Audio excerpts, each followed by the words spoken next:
பெருமானே அருளாயோ. மார்கழி மாதம் 5ஆம் நாள். திருப்பாவை பாசுரம் 5.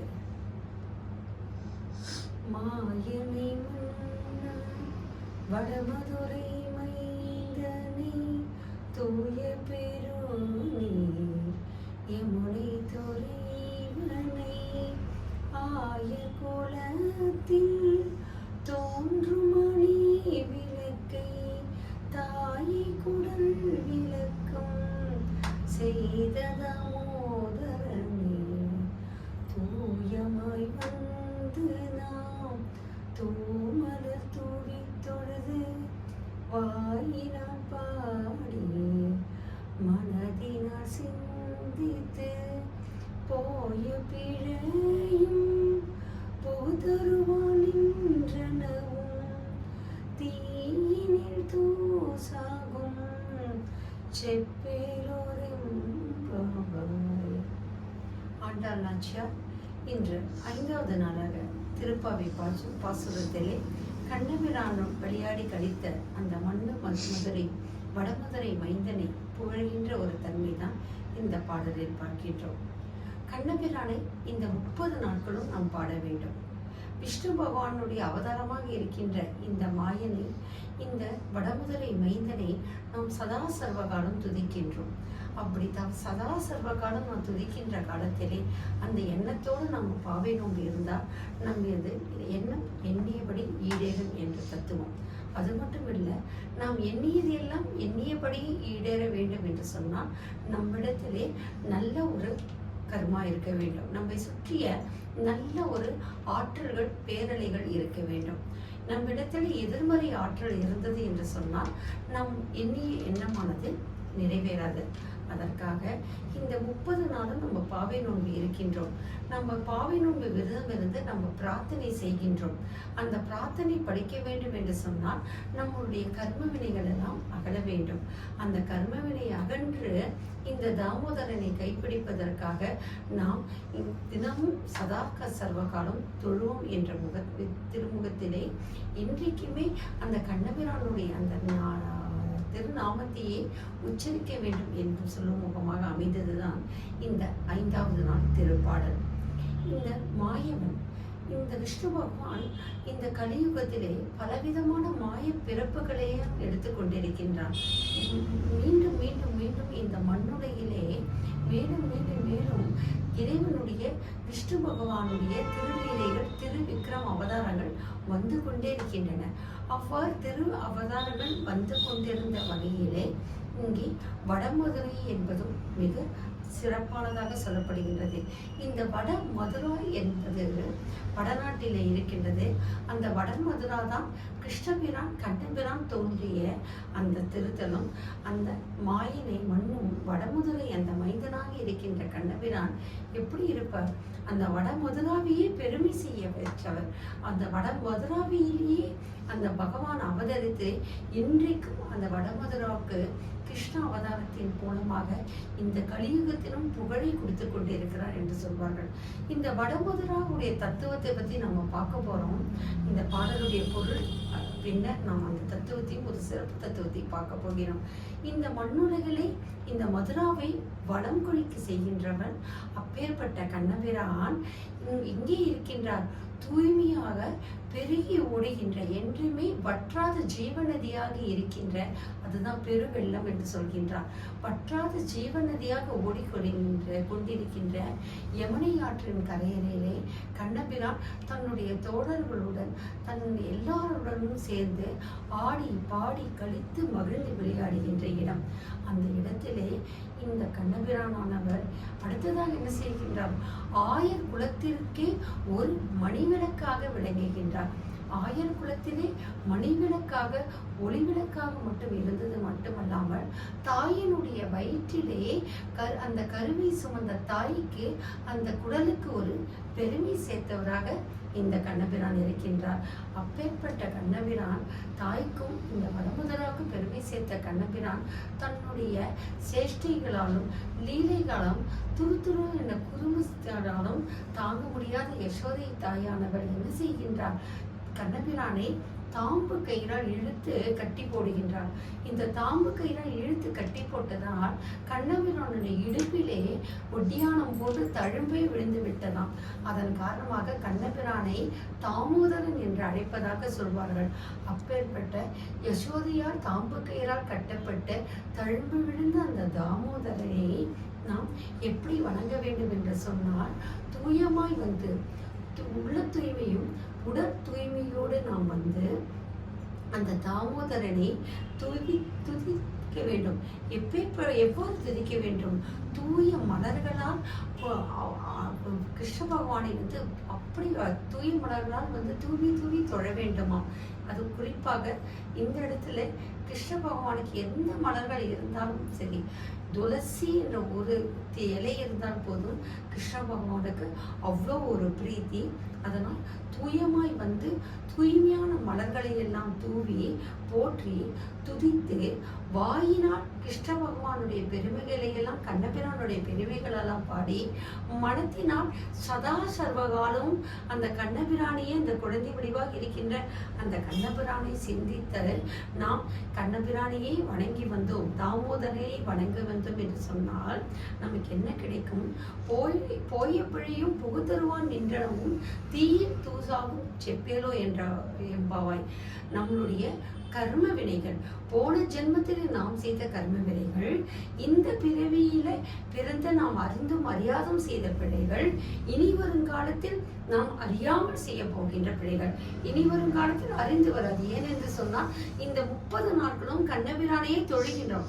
அப்போது அறிந்து நாம் இனிமேல் விஷ்ணு பகவானை காக்கும் கடவுளை கண்ணபிரானை தொழுததன் காரணமாக நாம் தெரிந்து தவறு செய்ய மாட்டோம். ஏனென்று சொன்னால் கண்ணபிரான் தான் பகவத்கீதையை நமக்கு உலகுக்கு கொடுத்தவர். கண்ணனுடைய பகவத்கீதையை பின்பற்றினாலே நம்முடைய உள்ளமும் உடலும் ஆத்மாவும் தூய்மை பெறும் என்பது நம்பிக்கை.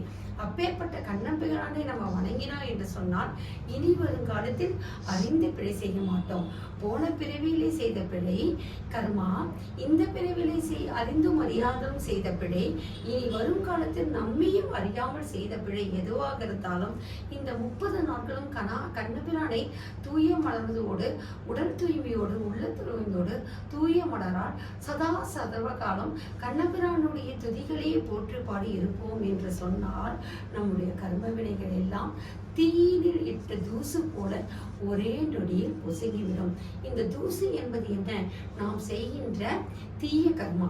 அந்த தீய கர்மாவாகிய தூசுக்கள் எல்லாம் நெருப்பில் எப்படி ஒரு நிமிடம் பட்டவுடன் கரிந்து காணாமல் போய்கின்றதோ அதே போல கரிய மேக வண்ணனான கண்ணபிரானை நாம் தூய மனதோடு தொழுதோம் என்று சொன்னால் நம்மளுடைய கர்ம வினைகள் தீரும், நம்ம பாவங்கள் போகும்.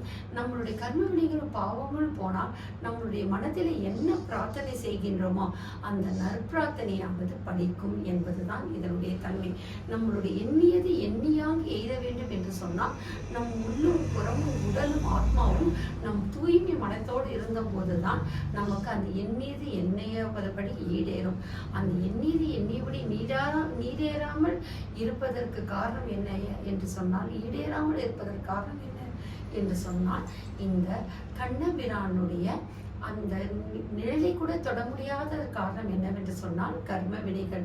அந்த தீய கர்ம வினைகள் அகலுவதற்காகவும் அவை அகன்று நாம் இறைவனை எண்ணி பிரார்த்தித்து அதன் மூலம் நாம் எதற்காக இந்த பாவை நோன்பு இருந்தோமோ அந்த பாவை நோன்புக்கான பலன் கிடைக்க வேண்டும் என்று சொல்லி அதற்காக விடிகாலையில் எழுந்து நீராட வாருங்கள் என்று சொல்லி அந்த பாவைகளை அந்த ஆண்டாள் திருநாச்சியார் கூப்பிடுகின்றார்.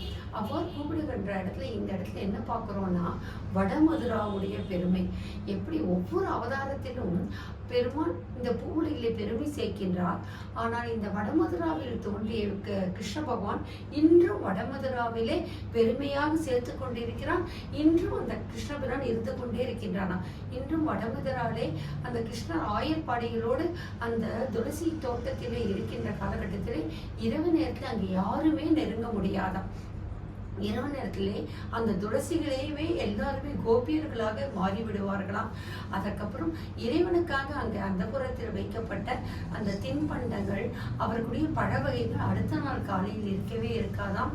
அந்த அந்த நேரம் வரைக்கும் இறைவன் கண்ணபிரான் அங்கு மகிழ்ந்து தன்னுடைய மனைவி சகிதமாக அங்கு ஆடி பாடி விளையாடி இருக்கின்ற தன்மை இன்றும் அங்கு நடப்பதாகவும், அந்த நேரத்தில் யாருமே அங்கே நெருங்கி செல்ல மாட்டார்கள் என்றும், யாராவது அதை நெருங்கி சென்று பார்க்க முயற்சித்தால் அவர்களுக்கு கண் பார்வையே இல்லாமல் போய்விடும் என்று சொல்லும். மறுநாள் காலையில் பார்த்தால் அந்த கோபியர்கள் துளசி செடிகளாக காட்சியளிப்பதாகவும், இன்றும் அந்த வடமதுராவுடைய சிறப்பு தன்மை, இன்றும் கிருஷ்ண பெருமான் அங்கே இருப்பதற்கான ஒரு தன்மையை சொல்கின்றார்கள். இதை ஆயர்பாடியில் இருக்கின்ற அந்த கண்ணபிரான் இன்றும் வடமதுராலை கிருஷ்ண பகவானாக இன்றும் நம்முடன் விளையாடி கொண்டிருக்கின்ற நம்மை காக்கின்ற கடவுள் இருப்பதை இந்த ஆண்டாள் நாச்சியார் குறிக்கின்றார். அது மட்டும் கிடையாது, தாயில் குடம்பிறக்க செய்த தாமோதரே. ஒரு குழந்தை என்று சொன்னால் தன் தாயினுடைய கர்ப்பப்பைக்கு, தாயை சுமந்த வயிற்றுக்கு பெருமை சேர்க்க வேண்டும். ஈன்ற பொழுதில் தன் மகனை சான்றோன் என கேட்ட தாய் என்று சொல்கிறார். யாரெல்லாம் தன்னுடைய தாய்க்கு பெருமை சேர்க்கின்றார்களோ, யாரெல்லாம் சிறந்த கல்வியில் சிறந்து அந்த கல்விக்கு ஏற்ப சான்றோராக யாரெல்லாம் வாழ்கிறார்களோ, அப்பேற்பட்ட குழந்தையை பெற்ற தாய் தான் அந்த நேரத்தில் குழந்தையை பெற்றெடுத்த அந்த சுகத்தை காட்டிலும் மகிழ்ச்சியை காட்டிலும் பெருமகிழ்ச்சி கொள்வாராம். அதுதான் ஈன்ற பொழுதும் தன் மகனை சான்றோன் என கேட்ட தாய் என்று வள்ளுவர் சொல்கின்றார். அதே போல ஒவ்வொரு குழந்தைகளும் தன் தாயினுடைய அந்த வயிற்றை விளங்கு செய்ய வேண்டும். எப்படி கண்ணபிரானை போல விளங்கு செய்ய வேண்டும் என்பதையும் அந்த ஆண்டார் மறைமுகமாக இக்காலத்து குழந்தைகளுக்கு உணர்த்துகின்றார். அது மட்டும் இல்லை, தூயமாய் வந்து தூமலர் தூவி தொழுது. மார்கழி மாசத்துல வெறும் முகத்தை அலம்பி கொண்டு வந்தால் மட்டும் வராது, தூய்மையாக நீராட வேண்டும். விடிகாலை நன்னீராடுதல் தான் வேணும். இதை முதல் பாடலிருந்தே ஆண்டாள் நாச்சியார் சொல்கின்றார். விடியற் காலையிலே நன்னீர் ஆடி நாம் என்ன செய்ய வேண்டும்? தூய மனத்தோடு நாம் கண்ணபிரானை தொழுது கர்ம வினைகளை நீங்கி அதே நேரத்திலே நாம் எண்ணியதை ஈடற வேண்டும். இதைத்தான் வள்ளுவர் பெருமானும் புறத்தூய்மை நீரானமையும் அகத்தூய்மை வாய்மையால் காணப்படும் என்று சொல்கிறார். இங்கே அகத்தூய்மை எப்படி வாய்மையாகின்றது? கண்ணபிரானை வாயினால் பாடி துதிக்க நம் வாக்கிலிருந்து வருகின்ற ஒவ்வொரு வார்த்தையும் உண்மையாக இருக்குமா? அதனால் உடல் தூய்மையோடு உள்ள தூய்மையோடு சதா சர்வகாலம் நாம் கண்ணபிரானை போற்றி வணங்கினால் என்ன கிடைக்கும் என்று சொன்னால், நம்மளுடைய கர்ம வினைகள், நாம் செய்த தீய வினைகள், போன பிரிவில் செய்தது, இந்த பிரிவில் அறிந்து மறியாமல் செய்தது, இனி வரும் காலத்தை அறியாமல் செய்கின்ற அத்தனை பிழைகளும் தீயினில் இட்ட தூசு போல, நெருப்பினில் இட்ட தூசு போல நம்ம கர்ம வினைகள் எல்லாம் கரைந்து நல்ல ஒரு பலனை நமக்கு கிடைக்கும். கிருஷ்ண பகவான் பேருள் புரிந்து நாம் எண்ணியபடி இந்த 30 நாள் பாவை நோன்பிற்கான பலனை பகவான் நமக்கு தருவார். அதற்காக விடிகாலை நேரத்தில் என்னுடன் வந்து நன்னீராடி கண்ணனுடைய துதிகளை பாடி நம் உள்ளத்தாலும் மனத்தாலும் தூய்மையுடன் பல மலர்களால் தூவி வணங்குவோம் என்று சொல்கின்றார். இந்த நேரத்திலே துளசி என்பதே ஒரு பெரிய மகத்துவமானது. ஒரு துளசி என்ற ஒரு இலையை கொண்டே ருக்மிணி தேவி பாமாக்கு எதிரிலே கண்ணபிரானை துலாபாரத்தில் சமப்படுத்திய ஒரு தன்மையை பார்க்கிறோம். விஷ்ணு பகவானுக்கு, கிருஷ்ண பகவானுக்கு இந்த மார்கழி மாதத்தில் துளசியால் அர்ச்சிப்பது என்பது ரொம்ப விசேஷமாக சொல்லப்படுகின்றது.